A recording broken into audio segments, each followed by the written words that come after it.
இந்திய வரலாற்றின் 2 அத்தியாயமான அவசர நிலை பிரகடனப்படுத்தி 50 ஆண்டு நிறைவடைந்துள்ளதாக பிரதமர் மோடி தெரிவித்துள்ளார். அந்நேரத்தில் இந்திய ஜனநாயகத்தையே காங்கிரஸ் கைது செய்தது போல் இருந்தது என கூறியுள்ளார்.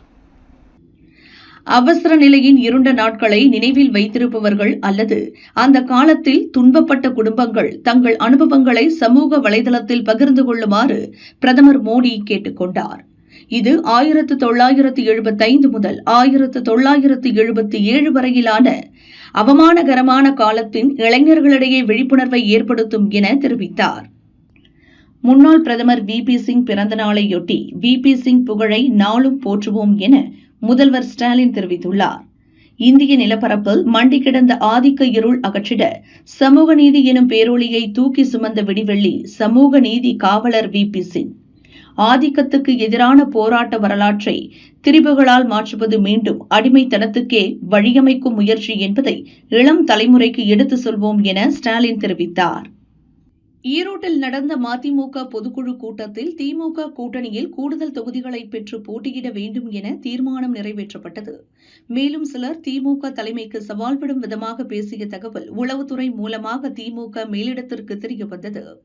அதற்கு முற்றுப்புள்ளி வைக்கும் வகையில் மதிமுகவில் அதிருப்தியில் உள்ளவர்களை தேடி பிடித்து திமுகவில் சேர்க்க பச்சை கொடி காட்டப்பட்டுள்ளது. அதன்படி திருப்பூர் புறநகர் மாவட்ட நிர்வாகிகள் முதல்வர் ஸ்டாலினை சந்தித்து திமுகவில் இணைந்தனர். திருப்பூர் குமரானந்தபுரம் பகுதியைச் சேர்ந்த பாலமுருகன் இந்து முன்னணி அமைப்பின் திருப்பூர் வடக்கு வழக்கறிஞர் பிரிவு ஒன்றிய தலைவராக பதவி வகித்தார். இந்நிலையில் இன்று அதிகாலை வீட்டின் அருகில் மர்ம நபர்களால் பாலமுருகன் படுகொலை செய்யப்பட்டு கிடந்தார். இந்த சம்பவம் பெரும் பதற்றத்தை ஏற்படுத்தியுள்ளது. பாலமுருகன் கொலை சம்பவம் தொடர்பாக தீவிர விசாரணை நடக்கிறது.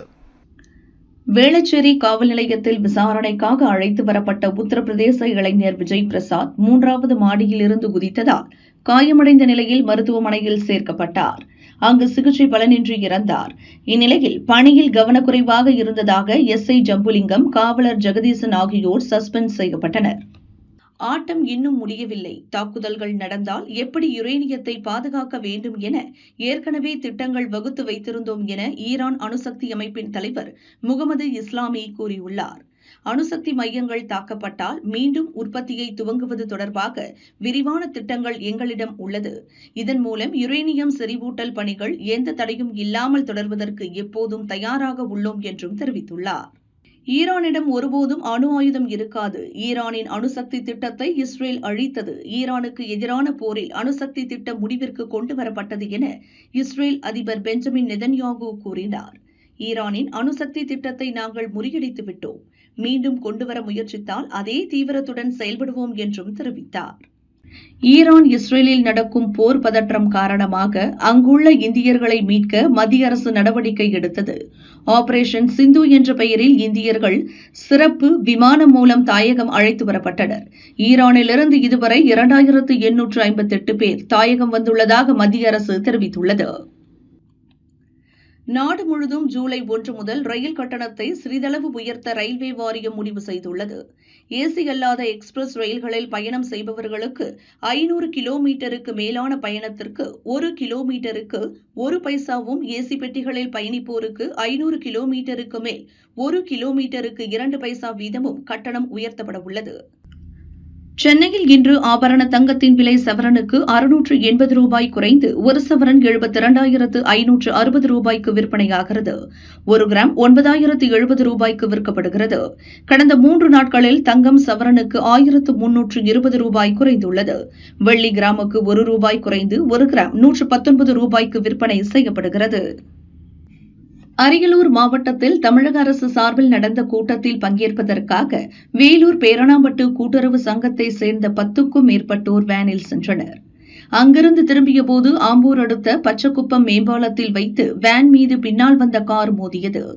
இதில் வேன் கவிழ்ந்ததில் பெண்கள் உள்பட 10க்கும் மேற்பட்டோர் படுகாயமடைந்தனர். இதுகுறித்து ஆம்பூர் கிராமிய போலீசார் விசாரிக்கின்றனர். ராணிப்பேட்டை மாவட்டம் பாணாவரத்தைச் சேர்ந்த பாலகிருஷ்ணன் வயது 42, தனியார் நிறுவன தொழிலாளி. கடந்த 21ஆம் தேதி இவரை மர்ம கும்பல் வெட்டி படுகொலை செய்தது. விசாரணையில் கருத்து வேறுபாட்டால் பிரிந்து வாழ்ந்து வந்த தனது மனைவியின் சகோதரி மகளை கணவருடன் சேர்த்து வைக்க பாலகிருஷ்ணன் முயன்றுள்ளார். இதனால் ஏற்பட்ட பிரச்சினையில் அவர் கொலை செய்யப்பட்டது தெரியவந்தது. கொலை செய்த முருகேசன், மோகன் ஆகியோரை போலீசார் கைது செய்தனர். மேலும் 3 தேடுகின்றனர்.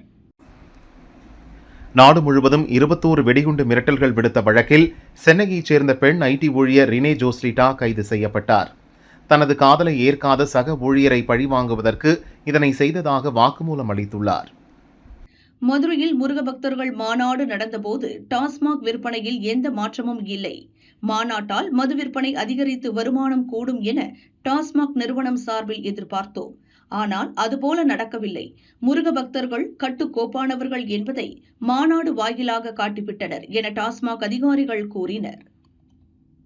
இந்திய அணிக்கு எதிரான முதலாவது டெஸ்ட் போட்டியில் இங்கிலாந்து அணி 5 விக்கெட் வித்தியாசத்தில் வெற்றி பெற்றது. டக்கெட் 149 ரன்களும், கிராவ்லே 65, ஜோ ரூட் 53, ஸ்மித் 44 ரன்களும் எடுத்தனர்.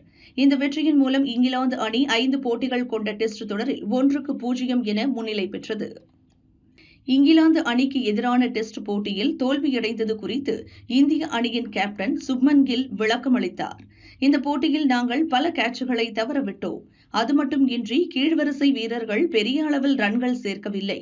இந்த 2 விஷயங்களால் நாங்கள் தோல்வியடைந்தோம் என கூறினார்.